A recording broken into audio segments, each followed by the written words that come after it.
पाकिस्तान के ऊपर हमला करने का जो मकसद था, उसके पीछे बिहार के इलेक्शंस नरेंद्र मोदी की जो है वो बैरूनी पॉलिसियों को देख लें। चाइना के साथ लद्दाख पे जो है वो उनको बहुत ही ज्यादा मार पड़ी है। सिंदूर 1 को उन्होंने कहा कि वो अभी जारी है। सिंदूर 2 उन्होंने अफगानिस्तान के जरिए लॉन्च करवाया। उनका एक ये ख्वाब है, पाकिस्तान के खिलाफ कोई ना कोई कार्रवाई करेंगे। गुल साहब, मजमूई तौर पे देखा जाए बीजेपी के लिए या बिलखुसूस नरेंद्र मोदी के लिए ये इंतखाब किस हद तक अहमियत का हामिल है, और अगर यहां से शिकस्त हो जाती है तो उसके नताइज बीजेपी के लिए क्या रहेंगे? बिस्मिल्लाहिर्रहमानिर्रहीम, बहुत बहुत शुक्रिया। देखें, ये उनके लिए डू और डाई का मामला है और उसकी वजह यह है कि जब से सिटीजनशिप अमेंडमेंट एक्ट आया, जिसके तहत जो है वो लाखों लोगों की सिटीजनशिप जो है वो ख़त्म कर दी गई और उनको जो है बिल्कुल बेयार मददगार छोड़ दिया गया, तो बिहार के अंदर उनके खिलाफ एक बहुत नेगेटिविटी जो थी वो मौजूद थी। और पाकिस्तान के ऊपर हमला करने का भी जो मकसद था, उसके पीछे बिहार के इलेक्शंस के अंदर अपनी साख को मजबूत करना था, क्योंकि नरेंद्र मोदी की जो अंदरूने खाना पॉलिसी थी, वो हर जगह से जो है वो उसके ऊपर उसको हजीमत उठानी पड़ रही थी। एक तरफ जो है वो सिख जो थे वो सरापा एहतजाज थे, तो दूसरी तरफ किसान मूवमेंट जो है वो अपने अरूज पे थी, जिसको जो है ट्रांसपोर्टर यूनियन और दीगर यूनियंस की जो है वो मदद थी, और वो तकरीबन 1 साल तक ये स्कर्मिशेस जो थे वो जारी रहे। और आपको पता है कि फिर लाल किले दिल्ली के ऊपर जो है वो खालिस्तान का परचम जो है वो लहराया गया। इस सारे के अंदर जो है तकरीबन 900 लोगों को जो है वो मौत के घाट उतार दिया गया। लेकिन ये मामलात अपनी जगह, दूसरी जानिब जो है वो किसानों की खुदकुशियां हैं, जिसके अंदर 22 किसान फी यौमिया जो है वो खुदकुशी कर रहे हैं, और ये ऐसा इंटरनेशनल इदारों का कहना है। तीसरी जानिब जो है वो आपने देखा कि अमेरिका के साथ जो उनके ट्रेड टैरिफ है वो जिस तरीके से बढ़ाया गया, और जो भारत की इंडस्ट्री जिसका ज्यादातर इन्हिसार जो है वो अमेरिकी जो मंडी के ऊपर था, उसको बुरी तरीके से नुकसान पहुंचा। 283 बिलियन डॉलर का तो सिर्फ और सिर्फ आईटी का ट्रेड है, जिसके ऊपर जाहिर है मुश्किलात का शिकार हुए। अब नरेंद्र मोदी की जो है वो बैरूनी पॉलिसियों को देख लें तो बांग्लादेश के अंदर जो है वो बिल्कुल जो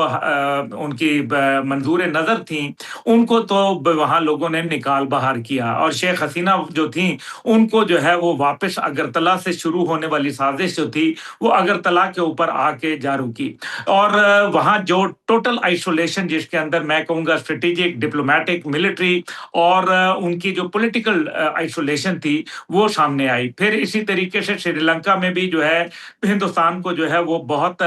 मुश्किलात का सामना है। चीन के साथ उनको लाइन ऑफ एक्चुअल कंट्रोल के ऊपर और लाइन ऑफ जो कंट्रोल है वो आप देख लीजिए कि जो चाइना के साथ लद्दाख पे जो है वो उनको बहुत ही ज्यादा मार पड़ी है। और फिर अभी जो लद्दाख के अंदर जिस तरीके से वहां अवाम का जो समुंदर है वो बाहर खड़ा हुआ, और एक मामला अभी तक जो है वो टला नहीं है, और बीजेपी के दफ्तर को जो कि वहां दारुल खिलाफा में मौजूद है उसको जो है वो टारगेट किया गया। और वांगचू साहब जो थे वो उसके अंदर आपको मालूम है वो एक वर्ल्ड रिनाउंड लो आदमी है, और उनके हवाले से जो है वो बीजेपी सरकार जो है वो मंफी रुझानात रखती है। ये पढ़े लिखे लोग हैं, और ये जेन ज़ी जो थी वो वहां सरापा एहतजाज पाई, पाकिस्तान के साथ बहुत ही बुरी तरीके से मार खाई, और तो खुद पूरी दुनिया में डिप्लोमेटिक आइसोलेशन का भारत शिकार हुआ। हद ये हो गई कि भारत के वजीर आजम जो थे वो जबरदस्ती जो है वो आपने देखा कि चाइना के जब दौरे पे गए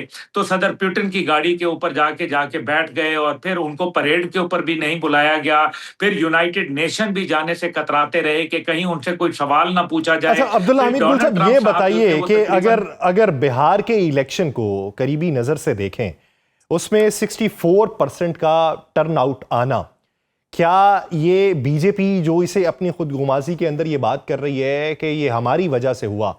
वो हकायक दुरुस्त हैं, या ऑपोजिशन जो कह रही है कि ये हमारे लिए फायदेमंद है वो हकायक दुरुस्त हैं, या फिर इसका तीसरा पहलू कि अवाम में आगही ज्यादा फैल चुकी है और उन्हें ये लगता है कि इससे हमारा सिस्टम बदलेगा, ये मामला दुरुस्त है? जी, मेरे ख्याल में जो ज़ाहिर है अवाम के पास तो या ऑपोज़िशन या हुकूमत की चॉइस होती है, लेकिन हम्म, नरेंद्र मोदी की जो पॉलिसीज़ हैं, यकीनन वो अवाम के अंदर एक बहुत बड़ी तशवीश पैदा कर रही हैं। गोदी मीडिया जो है, वो झूठ से काम लेता है, लेकिन इस सब के बावजूद रिश्वत का और जो सरकारी ज़राए का इस्तेमाल और लोगों को पैसा खिलाने का इस्तेमाल जो है, उसको भी जो है वो रिपोर्ट किया गया है। और माज़ी में भी आपको मालूम है कि जो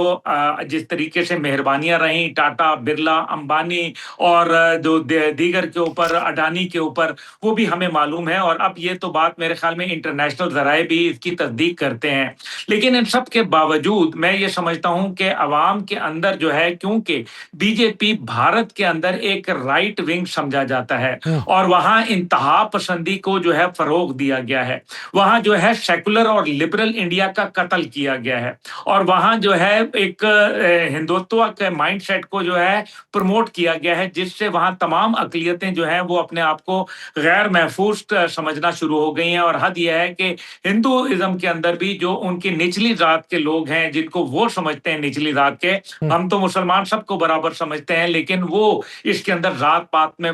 यकीन करते हैं। भारत जो है वो डिप्लोमैटिक और पॉलिटिकल और फाइनेंशियल आइसोलेशन का पूरी दुनिया में इस टाइम पे शिकार हुआ हुआ है। इसलिए जो बीजेपी ये कह रही है कि जी ये हमारी फतह है, वो इस वजह से क्योंकि बीजेपी को जो नारा लगाया था कि अब की बार 400 पार, वो तो उन्होंने मखलूत हुकूमत बनाई 2 पार्टियों के साथ बुनियादी तौर पे बड़ी पार्टियों के साथ मिलके और उसके अंदर भी आपको मालूम है कि दोनों की जो थिंकिंग है वो पोल्स अपार्ट है। दूसरी जानिब जो है वो ये चाहते हैं कि किसी सूरत हम जो है वो अक्सरियत हासिल कर लें हम्म, और अक्सरियत हासिल करके जो हमारे मज़मूम इरादे हैं, जो कि हम भारत के हवाले से देख रहे हैं, जो कि हम खित्ते के अंदर अदम इस्तेहकाम को जो है फ़रोग़ देना चाहते हैं, जो दुनिया के अंदर जो है हम एक्सपोर्ट ऑफ टेररिज़्म चाहते हैं, उसके ऊपर हमें खुली छूट मिल जाए और हम जो है दुनिया की सो कॉल्ड जो बड़ी डेमोक्रेसी अपने आप को कहलाते हैं, ये अलग बात है कि वो कश्मीर के ऊपर राइट ऑफ वोट देने के लिए तैयार नहीं है, राइट ऑफ सेल्फ डिटर्मिनेशन देने के लिए तैयार नहीं है। कश्मीर को उन्होंने दुनिया का सबसे बड़ा इंसानी जेल बना के रख दिया। आज ये आलम है कि आसाम राइफल जो कि एक बड़ी मशहूर ज़माना उनकी रेजिमेंट है, वो उसके लोग सरापा एहतजाज हैं, हम्म, वर्दियों के अंदर एहतजाज जारी हैं, उसकी फ़ौज जो है वो बगावत के ऊपर तुल गई है, उसके कई जर्नैल जो हैं उनको जनरल राणा को, जनरल धारकर को, दीगर लोगों को उनको जो है वो पकड़ के अंदर बंद किया हुआ है, उनके ट्रायल्स जो है वो सामने नहीं आ रहे। फिर इसी तरीके से जो है वो जिस तरीके से उनकी बदनाम ज़माना रॉ जो है वो पूरी दुनिया के अंदर पकड़ी गई है, एक्सपोर्ट ऑफ टेररिज्म में, चाहे वो कनाडा हो, चाहे वो कतर हो, वो अमेरिका के अंदर जो है बाकायदा अदालत कहती है कि अमित शाह जो कि नायब हैं इस टाइम पे बीजेपी के अंदर और अमित शाह के जो ट्रेसेस हैं वो गुरपतवंत सिंह पुन्नू के कत्ल के जो प्लॉट था मुबैना, उसके अंदर जो है उनको जो है वो उनका नाम लिया जा रहा है। ये तमाम बातें जो है भारत के लिए एक बहुत बड़ा चैलेंज बन के अच्छा उभरी हैं और खास तौर पे अब्दुल्ला साहब बुनियाद मखसूस के ये बताइए कि बुनियादुल का आपने तज़किरा किया, उसमें शिकस्त के बाद हज़ीमत मिटाने की कोशिशें बारहा मवाक़ों के ऊपर की जाती रहीं या उसका प्लॉट बनाया जाता रहा, लेकिन इस इलेक्शन के नताइज